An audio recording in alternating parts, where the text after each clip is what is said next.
They unleashed hell. Humans responded with, finally a reason to get real. The stars above Mars burned cold and distant, indifferent to the screams that would soon echo through the thin red air. On the surface of the fourth planet from Sol, life had taken root in fragile domes and pressurized tunnels. Human life, stubborn and hopeful.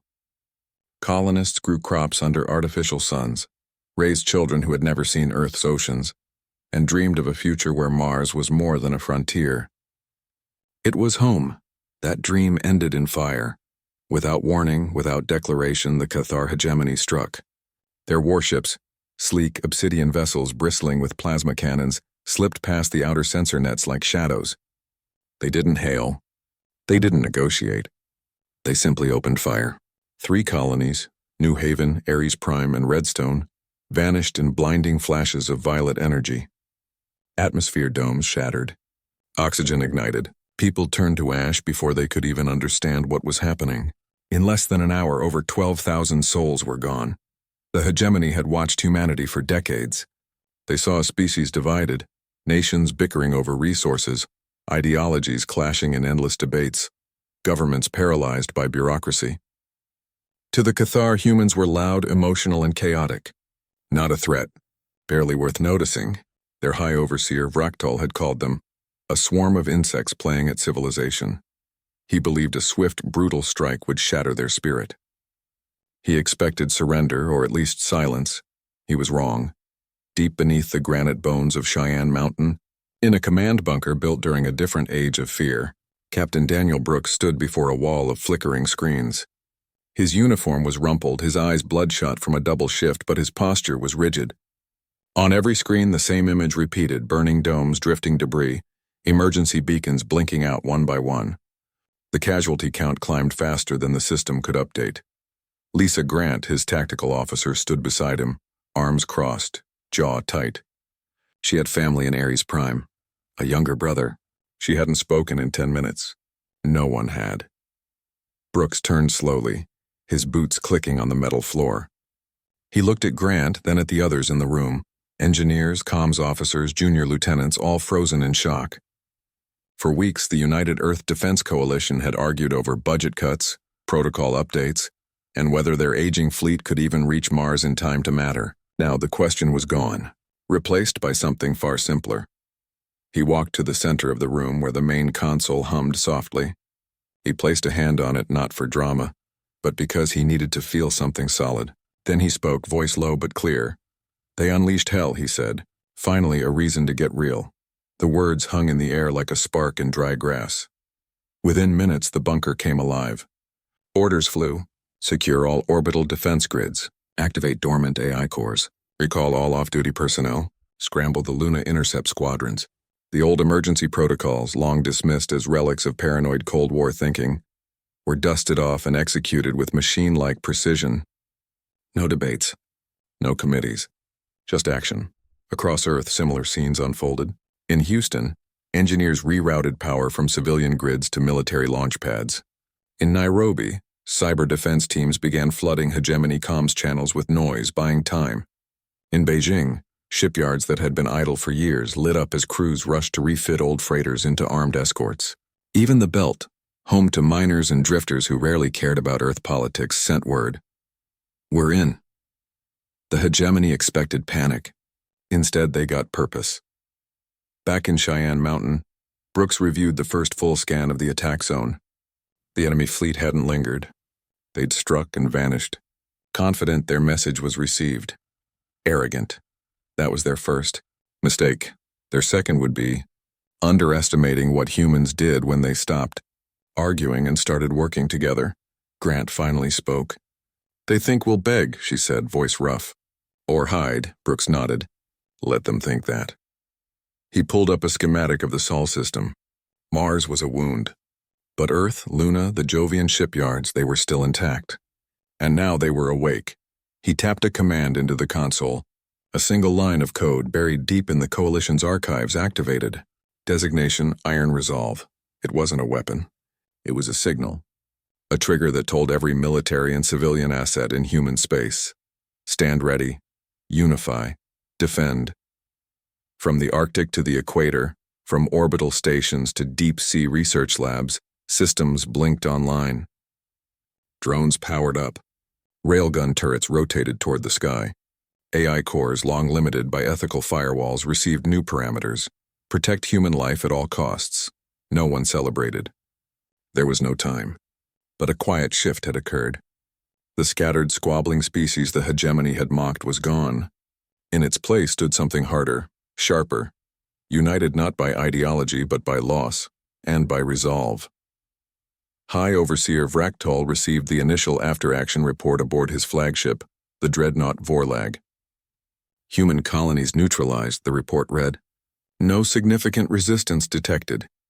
He allowed himself a thin, kittenous smile. Let the insects mourn, he thought. By the time they looked up, the hegemony would already control the inner systems. He did not know that at that very moment, a technician in Reykjavik was loading the last batch of fusion cores onto a stealth corvette. He did not know that a retired pilot in Buenos Aires had just volunteered to train cadets in zero-G combat. He did not know that a young girl in Mumbai, watching the news with tears in her eyes, had whispered to her little brother, "Don't worry, we'll make them pay." The hegemony saw weakness. Humans saw a reason, and reasons once found are hard to ignore. Brooke stepped out of the command center for a moment into a narrow corridor lined with emergency lights. He leaned against the cool stone wall and closed his eyes. He thought of his daughter, safe in Colorado, too young to understand war but old enough to ask why the sky looked angry tonight. He opened his eyes. The red alert lights pulsed like a heartbeat. "All right," he said to no one. "Let's get real." Inside the bunker, the work continued. Not with rage, not with fear, but with a terrible, focused calm.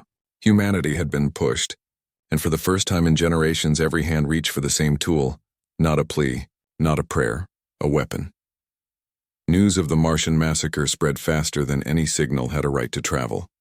It wasn't just on official channels or military comms. It was in every home, every school, every public screen from Oslo to Jakarta. People didn't scream. They didn't riot. They got quiet, then they got to work. On Earth, factories that once made household robots and entertainment drones switched production overnight. Conveyor belts that rolled out coffee makers now carried railgun coils. Engineers who designed luxury shuttles redrew blueprints for armored hulls. In Detroit, a group of auto workers volunteered to retrofit old cargo haulers with missile pods. In Seoul, university students stayed up for days straight, coding new targeting algorithms on borrowed servers. No one asked for permission. No one waited for orders. They just did what needed doing. Even politics changed. Senator Paul Dawson, known for blocking every defense bill for years, stood before the Global Assembly and said simply, "We were wrong." Governor Maria Ruiz, his longtime rival, nodded from the front row. Within hours, they signed a joint emergency act that gave the United Earth Defense Coalition full authority over all civilian and military assets. No debates, no delays. Just unity. Out in the asteroid belt, far from the noise of Earth, Commander Nate Ruiz watched the news feed with a bitter taste in his mouth. He wasn't related to the governor, but he shared her last name and her stubbornness. He stood on the bridge of the UNS Harrier, a ship that had once hauled ice from Ceres to Luna. Now it bristled with scavenged weapons and patched-together shields. His crew wasn't made of soldiers. They were ex-miners, mechanics, a few ex-mercenaries with clean records, and a handful of cadets who'd never fired a live round. But they'd all lost someone on Mars. That was enough. "Reckoners ready," said Lena Torres from the engineering bay. She was young, barely 30, but she'd built the ship's new AI targeting system from spare parts and old hegemony data drives recovered from a derelict scout ship. She called it Reckoner because, as she put it, it doesn't forgive. "It just counts," Nate nodded. "Run the final test." The Harrier drifted near a dead comms satellite long abandoned. On-screen, Reckoner marked the target. Calculated wind shear from solar flares. Adjusted for microgravity drift. Then, with a soft hum, the ship's main turret fired. A tungsten slug no bigger than a man's arm shot forward at Mach 12. It struck the satellite dead center. Not a glancing blow. A clean kill. The crew didn't cheer. They just exchanged looks. This wasn't a game anymore. 2 days later, a hegemony scout squadron, 3 light frigates, entered the outer belt, scanning for human activity. They assumed the belt was empty, lawless, unorganized. They were wrong. Nate's fleet, 5 converted mining tugs and 2 refitted cargo haulers, hid in the shadow of a nickel-iron asteroid. Reckoner guided them silently, using the asteroid's magnetic field to mask their heat signatures. When the hegemony ships passed within range, Nate gave the order. Fire. The first volley took out the lead frigate's engine core before its shields could even power up. The second frigate tried to turn, but Reckoner had already predicted its evasion P. 3 slugs punched through its bridge. The third ship fled, but not fast enough.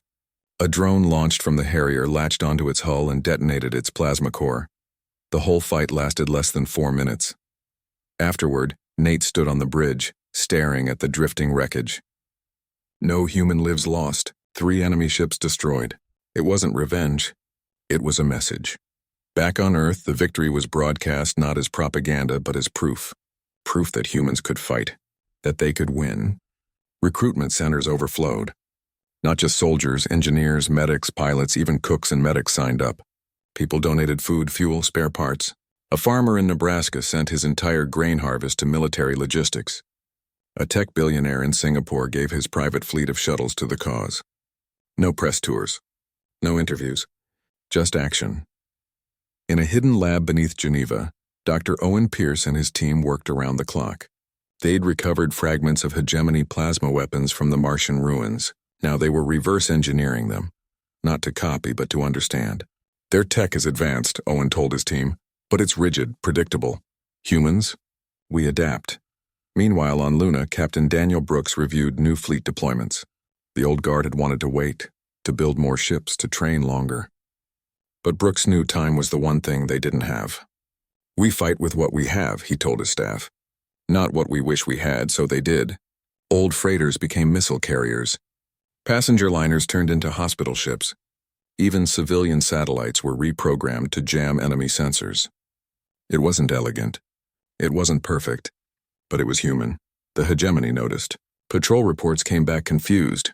Human resistance was supposed to be scattered, weak. Instead, it was everywhere. Coordinated. Ruthless. High Overseer Vraktol dismissed the early losses as minor setbacks. But doubt crept in. His advisors whispered about strange tactics. Ships appearing where they shouldn't. Weapons hitting with impossible accuracy.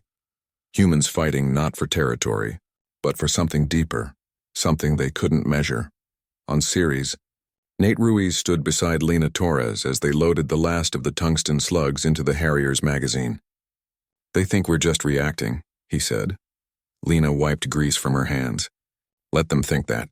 While they're watching the front door, we'll be coming through the walls. Back on Earth, a little boy in Lagos asked his mother why the stars looked different now. She didn't tell him about war. She told him, because we're finally looking back. And they were. Not with fear, not with hate, but with eyes wide open, hands steady, and hearts set on one thing, making sure no one ever hurt them like that again. The galaxy had seen humanity cry. Now it would see them rise. The hegemony believed Jupiter was theirs for the taking. The gas giants' moons held the largest human shipyards in the outer system. Vast orbital docks where freighters, colony ships, and even old defense cruisers were built and repaired. To the Cathar, capturing those yards meant cutting off humanity's ability to rebuild. It was a clean, strategic move. They sent their best. 2 dreadnoughts, 5 heavy cruisers, and a swarm of fighter escorts. They expected little resistance. After all, the yards were civilian, unarmed, defenseless. They were wrong. Admiral Carol Jenkins had known they would come. She'd spent the last 6 weeks turning the Jovian shipyards into a trap. Not with big guns or flashy shields, but with silence. With patience. With something the hegemony had never seen before. Deep beneath the icy crust of Europa, hidden in tunnels carved by old mining drills, Project Ironclad waited. There wasn't a single weapon.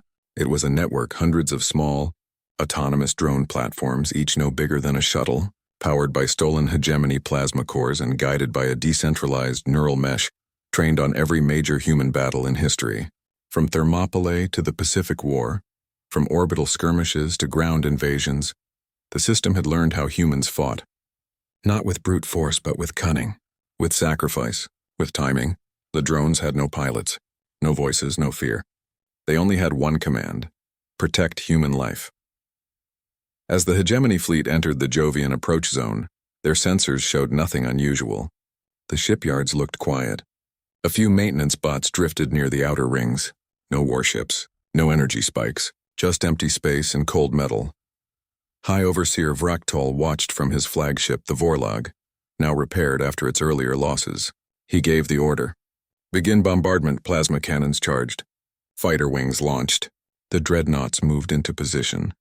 Then Europa cracked open. Not with an explosion, but with a slow, deliberate split in the ice. From the fissures, hundreds of drones rose like blackbirds waking from sleep. They moved in perfect silence, no radio chatter, no engine roar, just smooth, coordinated motion. The hegemony sensors barely registered them at first. Too small. Too quiet. By the time they realized their mistake, it was too late. The drones didn't attack the fighters. They ignored them completely. Instead, they targeted the dreadnought's shield emitters, the weak points where energy flowed in pulses. Reckoner, now linked to Ironclad's network, calculated the exact millisecond each emitter would cycle. One by one, the drones fired micropenetrators, tiny darts of compressed tungsten that slipped through the gaps in the shields like needles through cloth. The first dreadnought lost power in 3 seconds. Its lights went dark. Its weapons froze. The second tried to retreat, but drones swarmed its engine vents, overloading the plasma conduits from the inside. It tore itself apart in a silent burst of fire. The hegemony fighters, confused and leaderless, scattered. But human ships were waiting. Not from the shipyards, from the shadow of Ganymede. Captain Daniel Brooks had moved his fleet there days earlier, betting everything on Jenkins' plan. Now his cruisers emerged, railguns blazing. The fight wasn't fair. It wasn't meant to be. 17 minutes later, it was over. Not a single human ship was lost. The hegemony lost both dreadnoughts, 3 cruisers, and nearly all their fighters. The rest fled into the void, broken and burning. On the bridge of the UNS Resolute, Brooks didn't smile. He just nodded. Good work, Carol. Admiral Jenkins, watching from her hidden command post under Europa's ice, exhaled for the first time in hours. Her hands were shaking, but her voice was steady. They thought we'd meet them head-on, she said to her aide. We met them where they weren't looking. Back on Earth, the news spread fast. Not as a victory, but as a warning. The hegemony now knew humans didn't just fight back. They planned. They waited. They turned weakness into weapon. President Alan Ford stood before the Global Assembly that evening. He was tired. His suit was wrinkled. But his eyes were clear. We didn't ask for this war, he said. But we'll finish it. No grand speeches. No promises of glory. Just truth.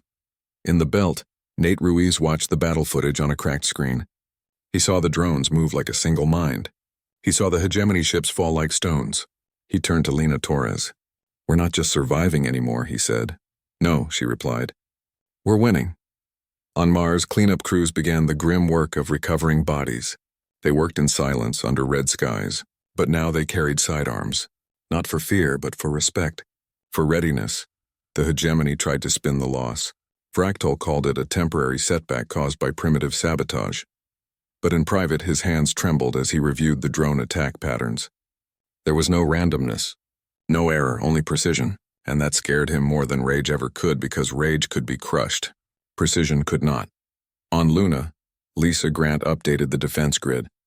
Every system now ran on a mix of human intuition and AI prediction. No more waiting for orders. If a threat appeared, the grid would respond instantly. She thought of her brother gone in the first strike. She didn't cry. She just typed faster. In Nairobi, cyber teams began feeding false data into hegemony scout probes. Fake coordinates, empty fleets, phantom bases. Let them chase ghosts while real humans built real weapons. In Houston, engineers tested a new railgun design that could fire from orbit and hit a target the size of a door on Earth's surface. It worked on the first try. The galaxy was learning a new truth. Humanity wasn't loud because they were weak. They were loud because they refused to disappear. And now they had teeth. High Overseer Vraktol stared at the star map in his war room. Saul's system glowed red, no longer a prize but a threat. He wanted to order another attack. But for the first time, he hesitated. What if they were ready again? What if they were always ready? He didn't know that beneath Europa's ice, Admiral Jenkins was already building the next phase of Ironclad. Or that on Ceres, Nate Ruiz was training a new squadron of drone pilots. Or that in a small town in Ohio, a teenager was building a signal jammer from old phone parts. Just in case. The hegemony had come to teach humanity a lesson. Instead, humanity was teaching them one. And the lesson was simple. Never mistake quiet for weakness. Never mistake grief for surrender. And never ever give humans a reason to get real, because once they did, there was no going back. The hegemony was running out of options. Their fleets were battered. Their supply lines stretched thin across light years. Morale, once unshakable, now flickered like a dying lamp. High Overseer Vraktol knew a direct assault would fail, so he chose something darker, something cruel.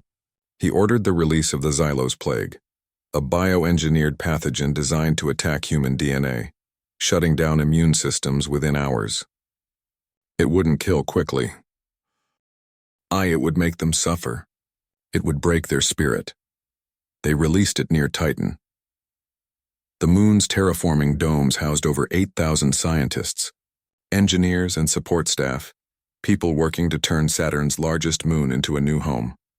The plague came in silent canisters drifting down from a cloaked hegemony vessel. It seeped into the air recyclers, spread through vents. Within minutes, people began coughing, then collapsing, then dying. But the hegemony had made one fatal error. They assumed humans would panic.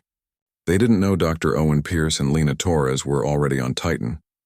Pierce had been studying alien biology since the first Martian attack. He'd warned that the hegemony might use bioweapons, so he'd prepared. In a sealed lab beneath Dome 7, he and Lena had built a mobile pathogen lab from spare parts and old medical drones. When the first symptoms appeared, they were ready. They isolated the virus within an hour. It was complex, woven with synthetic proteins that targeted human cellular repair mechanisms. But it had a flaw. The hegemony had built it to ignore their own biology. That meant it carried a genetic signature unique to Cathar physiology. Lena's eyes lit up when she saw it. "We can turn this against them," she said. Pierce didn't hesitate. "Do it." For 3 days and nights, they worked without sleep. They stripped the plague of its human targeting code and rebuilt it to attack hegemony cybernetic implants instead. The new version wouldn't kill organic tissue, but it would scramble neural links, overload power cores, and fry command circuits inside their warships. It was no longer a weapon of terror. It was a scalpel. They called it Mirror. While they worked, Captain Daniel Brooks prepared the delivery system. Stealth drones, small, silent, and nearly invisible to sensors, were loaded with aerosolized Mirror. Piloted by volunteers from the Belt, they launched from hidden bays on Enceladus. Their mission: infiltrate hegemony barracks, supply depots, and command vessels near the edge of the Sol system. The first drone reached a hegemony forward base orbiting Neptune. It slipped through a maintenance hatch, released its payload, and vanished. Within hours, chaos erupted. Soldiers collapsed as their neural implants shorted out. Shipboard AI systems went dark.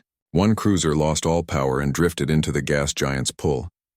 Vraktol received reports of mysterious system failures. He ordered full decontamination. But Mirror wasn't a germ. It was a ghost in their machines. And it was spreading. At the same time, Brooks had another plan. The hegemony's main relay station, their communication hub for the entire invasion force, orbited beyond Pluto, hidden in the Kuiper Belt. If it fell, their fleets would be blind, cut off from command. But attacking it head-on was suicide. So Brooks chose deception. He took command of a captured hegemony scout ship, salvaged after the Europa battle. Its hull was patched, its ID codes rewritten. A small crew, just 10 volunteers, boarded it. Among them was Lisa Grant. She knew the risks. She didn't care. They flew for 12 days, silent and dark, mimicking hegemony patrol patterns. When they reached the relay station, they transmitted forged clearance codes. The station's AI, already weakened by Mirror's early spread, accepted them without question. Inside, the team moved fast. They planted shaped charges on the core reactor and main antenna array. No alarms sounded. The hegemony guards, sluggish from implant malfunctions, never saw them coming. As they retreated to their ship, Lisa paused. She looked back at the massive station, spinning slowly against the black. "This is for Ares Prime," she whispered. Then they launched, The explosion lit up the outer system like a second sun. The relay station didn't just break, it shattered. Fragments scattered across millions of kilometers. Every hegemony ship within 20 light hours lost contact with command. Orders stopped. Resupply halted. Coordination collapsed. Back on Earth, Admiral Carol Jenkins watched the data stream in. "They're blind now," she said. Nate Ruiz, patrolling near Sedna, grinned. "Let's make them deaf too." His fleet began jamming all remaining hegemony frequencies with noise, random signals, old music, children's voices reading poetry. Not to confuse. To haunt.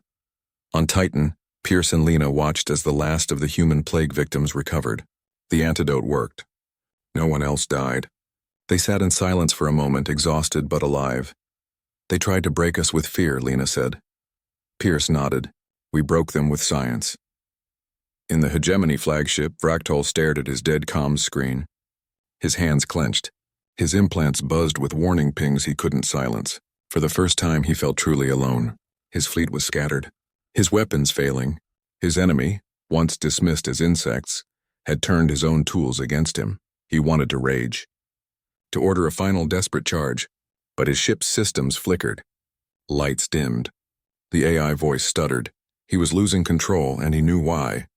Humans didn't just fight with guns and ships. They fought with minds, with will. With the quiet, relentless belief that no horror was too great to overcome. The hegemony had unleashed hell.